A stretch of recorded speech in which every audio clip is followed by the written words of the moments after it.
오늘까지 해서 우리는 성경의 한 사건을 세 번째 다루게 됩니다. 시리즈라고 할 수 있어요.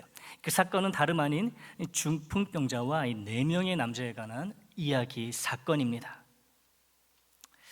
이 사건을 처음 보았던 2주 전 주일에는 주님의 시선을 사로잡기 위해서 우리가 반드시 좋은 믿음을 가져야 한다는 것에 대해서 말씀을 나누었습니다. 그리고 이 좋은 믿음은 갑자기 자다가 주어지는 것도 아니고 어쩌다가 얻어 걸리는 그런 것도 아니고 평소에 성실하고 꾸준하게 신앙생활을 하는 자만이 이 좋은 믿음, 이 네 명의 남자와 같은 좋은 믿음, 주님의 시선을 끄는 믿음을 얻을 수 있다는 말씀도 나누었습니다. 그리고 지난주에는 이 서기관들처럼 거짓 믿음, 가짜 믿음을 지닌 이 꼴뚜기 같은 신앙을 가져서는 안 된다는 것도 함께 확인을 했습니다. 바르게 알지 못하고 잘못 알고 있으면서 자기는 옳고 다른 사람은 다 틀렸다는 이런 꼴뚜기 같은 모습이 나의 모습이라면 나로 인해 내가 속한 우리 애장 공동체 전체가 창피를 당하게 된다는 말씀도 함께 나누었지요. 오늘 설교는 4명의 남자와 중풍병자에 관한 설교 3부작의 마지막에 해당됩니다. 오늘 본문을 다시 보겠습니다. 예수께서 그들의 믿음을 보시고 중풍병자에게 이르시되 작은 자야 내 죄 사함을 받았느니라 하시니 아멘. 주님이 중풍병자에게 하신 첫 번째 말씀이 나오고 있습니다. 여러분, 목이 말라서 심한 갈증으로 괴로워하는 자에게는 제일 먼저 무엇을 주어야 하지요? 물입니다. 배가 너무 고파서 눈에 보이는 모든 것이 다 먹을 것으로 보이는 사람에겐 가장 먼저 무엇을 주어야 하죠? 이 밥이나 이 빵이나 이 먹을 것을 주어야 합니다. 이 목마른 자에게 빵을 준다거나 배고픈 자에게 물을 주는 것은 아무런 도움이 되지 않고 오히려 그 사람에게 더 해가 될 뿐입니다. 오히려 비난을 받을 수도 있는 그런 행위가 되는 거예요. 주님이 중풍병자에게 하신 죄사함의 말씀도 이처럼 상황에 맞지 않고 아무런 도움도 되지 않는 것처럼 보입니다. 이 중풍병자에게 제일 급하고 중요한 것은 죄사함이 아니라 이 중풍병에서 고침받는 일이 분명해 보입니다. 그렇죠? 이 중풍병자에게 가장 간절한 소원이 무엇이겠습니까? 이 중풍병에서 벗어나 이 자유롭게 살아가는 것 아니겠습니까? 자유로운 몸짓으로 가고 싶은 데 가고 자고 싶은 데서 자고 이거지요. 지금 죄의 용서를 받는 것이, 죄사함을 받는 것이 이 중풍병자에게는 그렇게 중요한 말이 아니라는 거예요. 그렇잖아요. 어쩌면 하나도 중요하지 않을 수 있습니다.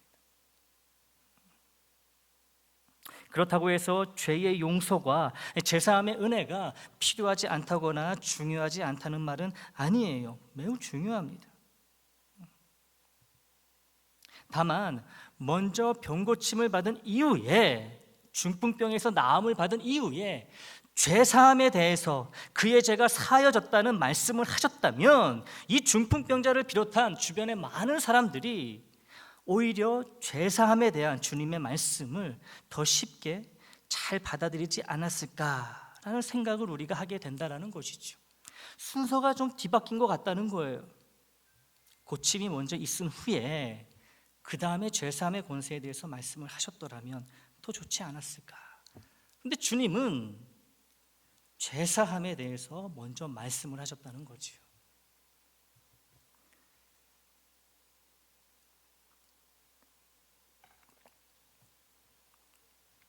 배고픈 자에게 먼저 빵을 준 다음에 마실 것을 주어야 하고, 이 목마른 자에게 먼저 물을 주고 이 먹을 것을 주는 게 이치에 맞는 것처럼 말이죠. 병 고치신 다음에, 가장 급한 것부터 하신 다음에 그 다음에 죄사함의 권세에 대해서 말씀을 하셨더라면 더 효과적으로 그 진리의 말씀을 전하시고 또 듣는 자들도 더 수월하게 받아들이지 않았을까 이런 생각이 자꾸만 드는 거예요. 중풍병자에게 죄사함, 즉 죄의 용서에 대해 먼저 말씀하신 주님은 이러한 순서를 거스리고 계신 것처럼 보입니다. 더욱이 죄사함의 말씀 이후에 중풍병자에게 아무런 변화도 일어나지 않았다라는 거예요. 죄사함의 말씀을 하신 후에 중풍병자가 일어났다면, 고침을 받았다면 또 상황은 달라지겠지만, 죄사함의 권세에 대해서 죄를 사하주신 다음에 아무 일도 이 중풍병자에게 일어나지 않았다는 거예요. 그래서 이 꼴뚜기 같은 서기관들이 속으로 주님을 비난한 것 아니겠습니까? 죄사함의 이 권세가 오직 하나님께만 있는데 나사렛 출신의 저 촌뜨기 예수가 어찌 자신에게도 죄를 용서할 수 있는 권세가 있다 하여 자신을 하나님이라고 주장하는 이런 신성모독을 범하는가라며 이 서기관들이 이 마음으로 주님을 정죄하잖아요. 주님은 서기관들의 이런 마음을 아시지요? 그리고 왜 병고침의 말씀을 먼저 하지 않으시고 죄사함의 말씀을 먼저 하셨는지 그 이유를 말씀하십니다. 병을 고치는 능력보다 죄를 용서하는 능력이 훨씬 더 크고 놀랍고 어려운 권세, 곧 하나님의 능력과 권세인데 그것이 자신에게도 있다는 것을 그들에게 알려주시기 위해서 죄사함의 말씀을 먼저 하신 거다라고 이렇게 설명하고 계십니다. 주님은 자신이 곧 하나님이심을 이 말씀을 통해 밝히셨고, 서기관들은 주님이 절대로 하나님이 될 수 없다며 믿지 않았지요. 여러분, 이 꼴뚜기가 되는 것은요 아주 사소한 차이일 수 있습니다. 주님이 무슨 의도로 말씀하시는지 그 말씀의 내용은 다르게 알고 있지만 결국에 가서는 그 말씀을 인정하지도 않고 믿지도 않게 되는 거예요. 무슨 말씀인지 무슨 뜻인지 잘 알아요. 바르게 알아요. 하지만 마지막엔 그 말씀을 믿지 않는다라는 거죠. 이 잘 가다가 바르게 가다가 끝에서 살짝만 엇나가도 이 꼴뚜기가 되는 거예요. 이 주님 말씀에 아멘 아멘 하면서도 주님의 말씀대로 행하지 않는 것도 우리를 꼴뚜기로 만든다는 거죠. 이 꼴뚜기는요 특별히 믿음이 없고 악한 사람만 되는 것이 아니라 누구나가 다 아주 쉽게 될 수 있는 거예요. 저도 그렇고 여러분도 그렇고 언제든지 이런 꼴뚜기 같은 서기관들이 될 수 있다는 거죠. 그래서 이런 꼴뚜기가 되지 않도록 항상 주의하고 조심해야 하는 거예요. 이제 오늘 설교의 본론으로 들어갑니다. 복습이었어요. 지금까지의 말씀은 주님이 중풍병자에게 죄사함, 즉 죄의 용서에 대해 먼저 말씀하신 이유는 방금 언급했던 것처럼 주님께도 죄를 용서하는 하나님의 권세가 있다는 것을 알리시기 위함입니다. 그런데요, 주님은 왜 이 상황에서 죄의 용서에 대해 말씀하고 계신 걸까요? 왜 하필 이 상황이냐는 거지요. 주님에게 하나님의 권세가 있다는 것을 알리실 수 있는 더 좋은 상황이 있는데도 말이지요. 죽은 나사로를 살리시는 장면처럼 죽은 사람도 다시 생명을 불어넣어 살리는 상황이라면 더 주님이 하나님이란 사실을 더 효과적으로 나타내실 수 있을 테니까요. 그리고 이어서 죄를 용서할 수 있는 권세에 대해서 말씀하셨다면 훨씬 더 자신을 하나님으로 드러내실 수 있지 않았을까요? 그런데 주님은 이 불쌍한 중풍병자 앞에서 죄의 용서에 대해, 죄사함에 대해 말씀하고 계십니다. 자신을 하나님으로 나타내시기엔 덜 효과적인 상황처럼 보여요. 그렇게 좋은 상황처럼 보이지 않는다라는 거죠. 삐쩍 마른 꼼짝 못하는 이 중풍병자가 지금 지붕 옥상 구멍을 통해서 내려왔는데 지금 이 상황에 죄사함의 권세를 말씀하시면서 내가 곧 하나님이다라고 말씀하시는 게 이게 좋은 상황처럼 보이지는 않는다라는 거예요. 게다가 지금 지붕 옥상에는 누가 있지요? 4명의 난자들이 있습니다. 땀을 뻘뻘 흘리면서 아래를 내려다보고 있어요. 그들이 간절히 듣고 싶은 말은 중풍병자를 향한 주님의 치유의 말씀이고, 그들이 간절히 보고 싶은 장면은 중풍병자가 그 병에서 나음을 받아 벌떡 일어나는 거예요. 눈을 크게 뜨고 이 4명의 남자가 이 지붕 옥상 자신들이 뚫어버린 그 구멍을 통해서 지금 뚫어져라, 주님과 중풍병자를 주시하고 있다는 거죠. 그런데 주님은 그 누구도 생각지도 바라지도 못한 죄의 용서에 대해서 먼저 말씀하셨다는 거예요. 오로지 자신이 하나님이심을 나타내기 위해서만 죄를 용서하신다는 이 말씀을 하신 게 아니라는 것을 우리는 발견해야 돼요. 이 말씀을 통해, 중풍병자의 죄사함의 말씀을 통해 예수님 자신이 하나님이시란 것을 나타내기 위해서만, 이 이유, 이 목적 하나로만 이 말씀을 하신 게 아니라는 것을 알아야 된다는 것이지요.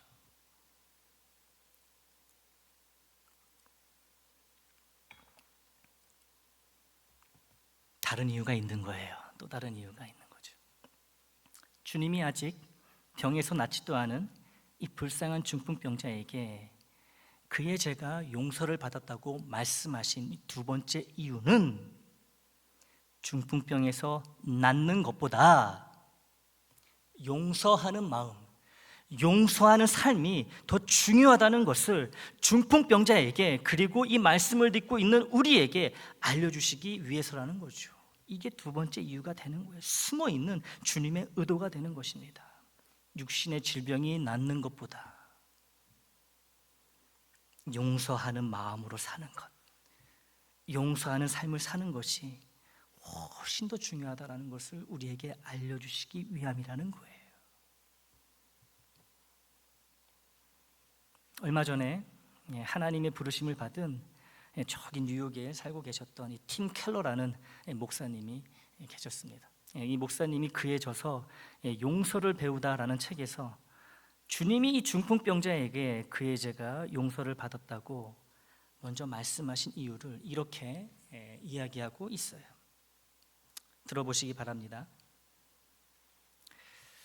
잠시 당신이 그 중풍병자라고 상상해 보라. 감사합니다만 저한테 더 시급히 필요한 게 뻔히 보이지 않나요?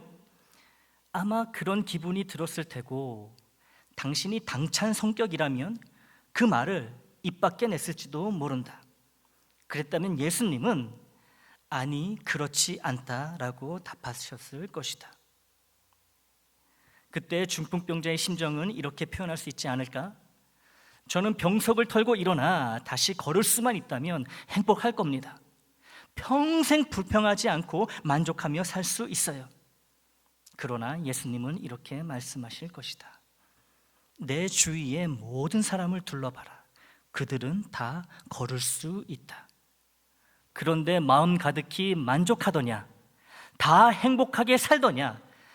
내가 병만 고쳐준다면 너는 한동안 뛸 듯이 기쁘겠지만 얼마 못 가 다른 사람들처럼 되고 말 것이다. 그것만으로는 안 된다. 내게 보여주고 싶은 게 있다. 내 본성에 가장 절실하게 필요한 것은 바로 나다. 나만이 온전한 사랑, 새로운 정체성, 끝없는 위안과 소망과 영광을 줄 수 있다. 그리고 이 모두에 들어서려면 용서를 알아야 한다. 이 중풍병자에 대해서 주님이 죄사함의 말씀을 먼저 하신 이유를 이 켈러 목사님은 이렇게 이야기하고 있어요. 이 목사님의 해석에 따르면 우리 주님에게는요, 이 중풍병이라는 육신의 감옥보다 용서받지 못하고 용서하지 못하는 마음의 감옥이 우리에게 더 위험하고 더 괴롭고 더 비참하다는 것을 우리가 알 수 있게 된다는 것이죠. 주님의 관점은 이거예요. 육신의 감옥보다 이 용서하지 못하는 이 마음의 감옥이 훨씬 더 우리를 비참하고 괴롭고 힘들게 한다는 거예요. 병약한 몸이 튼튼해져서 마음껏 걷고 뛰고 움직이며 자유롭다 해도 용서하지 못하는 마음의 감옥에 갇혀 있다면 참 평안과 참 행복은 불가능하다는 것이지요. 육신의 건강과 마음의 건강, 이 둘 중에 하나만 선택할 수 있고 나머지 하나는 포기해야 하는 극단적인 상황을 가정해 보겠습니다. 둘 다 가질 수가 없어요. 하나만 가져야 됩니다. 그러면 나머지 하나는 자동으로 포기해야 되는 거예요. 둘 중에 하나를 포기해야 한다면 우리 대부분은 아마 마음의 건강을 포기할 것입니다. 다시 말해 육신의 건강을 택할 거예요. 몸이 건강해야 마음이 건강하다는 말도 있고, 마음의 아픔은 육신의 병과 아픔에 비해 감추기도, 다른 이들에게 감추기도 상대적으로 더 쉬우니 마음의 건강을 포기하고 육신의 건강을 선택할 확률이 높다라는 거죠. 하지만 주님은 우리와는 다른 선택을 하십니다. 마음의 건강을 선택하시고 육신의 건강을 포기하신다라는 거죠. 둘 중에 하나만 택하셔야 된다면 마음의 건강을 택하신다는 거예요. 몸이 아무리 건강해도 마음과 영혼의 병이 들면 진정한 평안과 참 행복, 참된 은혜 가운데 머물 수 없기 때문이에요. 반면에 몸이 병들어도 마음이 건강하다면, 그 영혼이 건강하다면 육신의 연약한 가운데서도 이 참 평안과 참 행복, 참된 은혜 속에 살아가는 기쁨을 소유할 수 있다는 거예요. 이게 바로 육을 이기는 영의 삶이 아니겠습니까? 주님은 중풍병자를 고치시기 전에 이 진리를 먼저 말씀하셨던 거예요. 육신의 질병이 깨끗이 나아도 마음의 질병과 마음의 감옥에서 벗어나지 못하면 지금 중풍병자로 살아가는 지금보다 더 불행한 인생을 살아갈 수밖에 없기 때문이라는 것이지. 중풍병자는 이 병에서 낫기만 하면 무조건 지금보다 더 나은 삶, 행복한 삶, 평안한 삶, 기쁨의 삶을 살아갈 것이라고 의심치 않습니다. 이 중풍병만 떠나가면 남부럽지 않은 인생이 시작될 거라 확신하며 기대에 들떠 있는 거예요.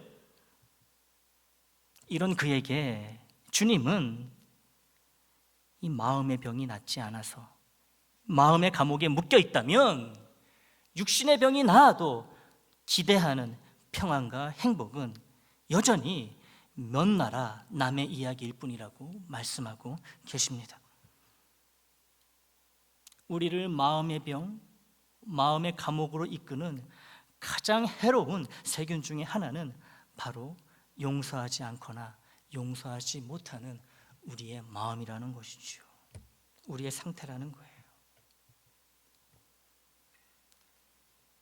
용서하지 않는 자는 최소한 내가 받은 만큼 그대로 돌려줘야 한다는 복수심과 원한에 사로잡혀 점점 더 깊은 마음의 감옥으로 빠져듭니다. 그러다 복수심이라는 깊은 감옥에서 헤어나오지 못하고 자기 안에서부터 시들어가고 말라가고 죽어가는 거예요. 겉보기에는 건강하고 부족함 없어 보이고 평안 행복해 보이지만 안으로는 점점 악화되는 복수와 증오로 마음과 영혼을 스스로 죽이며 그렇게 살아가게 된다는 것이지요.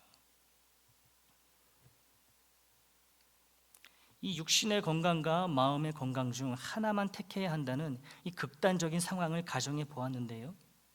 이런 극단적 상황이 마냥 비현실적이라고 말하기에는 어려움이 있습니다. 이에 못지않은 극단적 상황을 주님도 가정하시며 말씀하셨기 때문이에요. 말씀 보겠습니다. 마태복음 18장 8절부터 9절 말씀이에요. 만일 내 손이나 내 발이 너를 범죄하게 하거든 찍어 내버리라. 장애인이나 다리 저는 자로 영생에 들어가는 것이 두 손과 두 발을 가지고 영원한 불에 던져지는 것보다 나으니라. 만일 내 눈이 너를 범죄하게 하거든 떼어내버리라. 한 눈으로 영생에 들어가는 것이 두 눈을 가지고 지옥불에 던져지는 것보다 나으니라. 누구 말씀이에요? 주님 말씀이에요.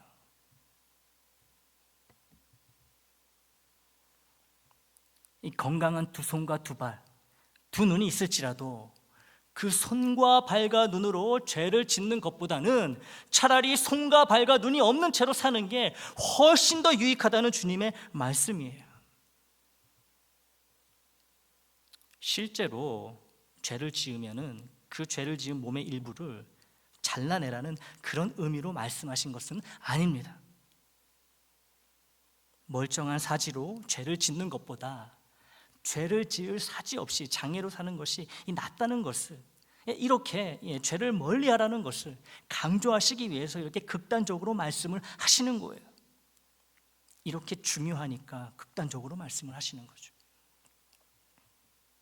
그만큼 우리의 참 평안과 참 행복은요, 우리의 육신의 건강에 달려있는 것도 아니고 우리가 가지고 있는 재물에 달려있는 것도 아닙니다. 우리의 참 행복과 평안은 어디에 달려있어요? 죄를 짓지 아니하는 이 거룩한 상태에서 찾을 수 있다는 거예요. 여기에 참된 행복과 참된 평안이 있다는 거죠. 이와 비슷한 관점에서 볼 때 우리의 육신의 건강이 하늘을 찌르더라도, 만사가 거침없이 언제나 형통하더라도 내 마음이 용서가 아닌 복수심으로 가득 차 있다면 나는 결국 평안이 없는 사람, 불행한 사람일 뿐이라는 거죠. 사랑하는 애장가족 여러분, 이 용서는요, 사랑의 완성이라고 할 수 있습니다. 사랑의 완성은 용서예요. 우리 하나님의 사랑이 극명하게 드러난 장소는 주님이 달려 죽으신 십자가입니다. 주님이 왜 십자가에서 죽으셨지요? 죄인인 내가 하나님으로부터 용서받게 하시기 위해 십자가에서 죽으셨지요. 내가 주님을 믿어 구원을 받았다는 것은 나의 죄가 하나님으로부터 용서받았음을 확신하는 것이고, 나의 죄가 용서받았다는 확신은 내가 하나님의 가장 큰 사랑, 완전한 사랑을 받았다는 증거가 되는 거예요. 하나님의 가장 큰 사랑은 주님의 십자가 죽음이 가져온 이 용서를 통해 완성되었던 것을 우리는 기억해야 합니다. 그래서 용서는 사랑의 완성이 되는 거예요. 우리 하나님이 예수님의 그 십자가 죽음을 통해서 우리를 향한 하나님의 사랑을 보여주시지, 드러내시지 않았다면 우리는 하나님을 믿을 이유도, 하나님의 말씀에 귀를 기울일 이유도 아무것도 없다라는 거죠. 하지만 그렇게 용서를 보이셨기 때문에 그 완전한 사랑에 우리가 하나님을 사랑한다고 고백하고 오늘도 모여서 예배를 드리고 부족하지만 말씀 들은 대로 살려고 노력하고 애쓰는 것 아니겠습니까? 내가 구원받았다는 것은 십자가 용서를 통한 하나님의 완성된 사랑을 내가 이미 받았다는 것으로 풀어서 이야기할 수 있는 거예요.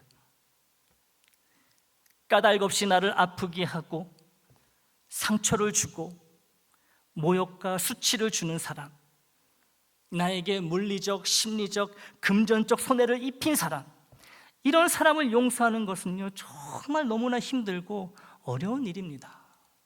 정말 어려운 일이에요. 처음부터 용서를 하지 않아야지 이렇게 마음 먹으신 분들은 아무도 없을 거예요. 용서하려고 하는데 안 되는 거 아니겠습니까? 어려워서 포기하는 거 아니겠습니까? 왜 그럴까요? 용서가 왜 이렇게 어렵고 힘든 걸까요? 일단 용서를 하면 내가 받은 모든 아픔을 상대에게 갚지 않고 그대로 내가 그 아픔과 상처를 떠안고 가야 하는 아픈 수고를 또 감당해야 되기 때문에 그런 거예요. 용서를 하면 저 사람이 내게 준 아픔과 그리고 저 사람으로부터 받은 손해를 내가 다 책임져야 되는 그런 불합리한 그런 아픔과 그런 상처와 그런 책임을 내가 고스란히 지고 가야 되기 때문에 힘든 거예요. 싫은 거죠.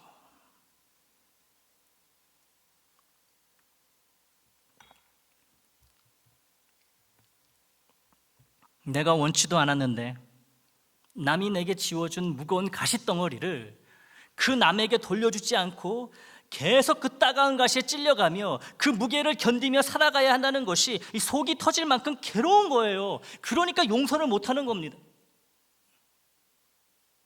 내가 용서하면 저 사람은 편하게 살겠지, 다 잊어버리고 살겠지. 하지만 내가 그 사람으로부터 받은 상처와 아픔은 그대로 나한테 남아있고 용서했기 때문에 이제는 어떻게 할 수도 없고 내가 다 안고 살아가야 되는데 싫은 거죠.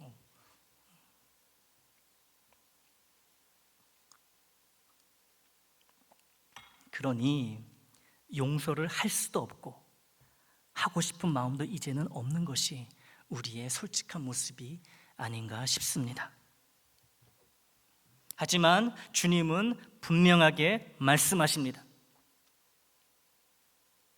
용서를 하고 그 용서의 짐까지 책임지는 억울함에 속이 터지는 것이 용서하지 않아서 마음의 감옥에 갇혀 영원히 병들어 가는 것보다 나에게 훨씬 유익과 도움이 된다고 분명하게 말씀하고 계십니다. 심지어 용서에 따르는 억울함에 우라가 터져도 평안과 행복과 기쁨의 삶을 살 수 있으니 용서하라고 말씀하십니다. 그런데 우리는 이 말씀을 믿지를 못하지요. 안 될 것 같으니까. 안 될 것 같으니까. 주님은 근데 용서한 자가 우라통이 그렇게 터지는데 정말 견딜 수 없이 괴로운데 어떻게 그런 용서를 통해서 참 평안과 기쁨과 행복의 삶을 살 수 있다고 주님은 왜 말씀하고 계시는 걸까요? 그 이유는 이 용서함을 통해 나에게 다시 주어지는 이 속 터지는 이 나의 멍에를 내가 주님께 드리고 대신 주님의 가벼운 멍에를 내가 짊어지기 때문이에요. 용서의 어려움과 억울함의 멍에를 진 자만이 주님의 뜻에 따라 용서의 어려움과 억울함의 멍에를 진 자만이 주님의 가벼운 멍에를 바꿔낼 수 있는 자격이 있는 거예요. 하나님이신 주님은 나의 죄를 용서하시기 위해 이 낮고 낮은 땅에 친히 찾아오셔서 피조물인 나와 똑같은 형체를 취하시고 십자가에서 모든 것을 내어놓으셨습니다. 목숨을 내어놓으셨어요. 나의 구원은 나를 이렇게 용서하신 주님의 희생과 이를 계획하시고 행하신 하나님의 완성된 사랑의 합작품입니다. 주님이 십자가 용서를 통해 이루어 놓으신 이 화해로 나는 하나님의 자녀가 되었습니다. 아픈 용서일수록 화해와 연합과 일치의 능력이 더 강하게 역사하는 법이에요. 내가 너희를 사랑한 것 같이 너희도 서로 사랑하라는 주님의 이 말씀에는 내가 너희를 나의 찢겨진 살과 흘린 피로 용서했듯이 너희도 서로 용서하라는, 힘들고 아프고 속이 터질 것 같더라도 용서하라는 그런 의미도 담겨 있는 거예요. 마음으로부터 이루어지는 진정한 용서가 이루어진다면 가진 것도 되는 것도 없을지라도 연약한 몸으로 비틀댈지라도 주님 안에서 평안과 감사와 기쁨의 인생을 살아갈 수 있습니다. 내게 아직도 용서하고자 하는 마음 대신 이에는 이, 눈에는 눈과 같이 보복하고 안갚음하고자 하는 마음이 있다면 나는 아직도 십자가의 주님이 이루신 용서를 아직 제대로 알지 못하고 하나님의 완성된 사랑도 아직 잘 모르고 있다는 증거가 됩니다. 나 같은 흉악한 죄인을 용서하시기 위해 주님이 어떤 고초와 희생을 당하셨는지 더 깊이 알게 해달라고 우리는 기도해야 합니다. 하나님의 완성된 사랑의 결정체인 주님의 십자가, 주님의 이 십자가 고통과 상처에 비하면 내가 해야 하는, 내가 베풀어야 하는 용서는 정말 아무것도 아니고 비교 자체가 안 되는 아주 작은 것이라는 것을 진심으로 깨닫게 해달라고 우리는 끊임없이 기도해야 합니다. 주님의 십자가 용서를 통해 영원한 사망에서 영원한 생명으로 옮기움을 받은 우리예요. 이 용서에 힘입어 이제는 우리도 누군가를 용서함으로써 가장 고통스러운 마음의 감옥에서 벗어나 참 자유한 삶, 참 평안한 삶, 참 기쁨의 삶을 살아가게 되시기를 우리 용서의 주님의 이름으로 간절히 축원합니다.